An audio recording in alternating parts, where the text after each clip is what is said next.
ठाणा नाकाजवळील CG Chetak Motors या ठिकाणी अभिनेत्री श्रेया बुगडे यांच्या हस्ते नवीन चेतक C2501 EV स्कूटरचे उद्घाटन 24 जानेवारी रोजी करण्यात आले।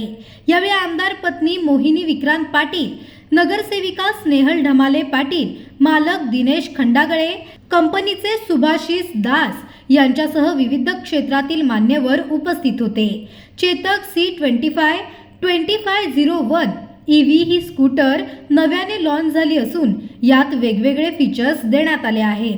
तसेच ही बाईक वेगवेगळ्या रंगात उपलब्ध असून याची किंमत देखील कमी आहे। चार्जिंग केल्यानंतर 113 किलोमीटरचा मायलेज आहे। पनवेलमध्ये स्कूटरचे मॉडर्न सर्व्हिस सेंटर असून सुरुवातीच्या ग्राहकांना बाईकच्या किमतीत 4000 रुपयांची सूट देण्यात आली आहे। स्कूटरमध्ये अनेक प्रगत फीचर्स आहेत, त्यामुळे सर्वांनी ही बाईक घ्यावी असे आवाहन अभिनेत्री श्रेया बुगडे यांनी केले आहे। यावेळी आमदार पत्नी मोहिनी पाटील यांनी चेतकच्या जुन्या आठवणींना उजाळा देत त्यांच्या वडिलांची पहिली दुचाकी चेतक असल्याचे सांगितले आहे।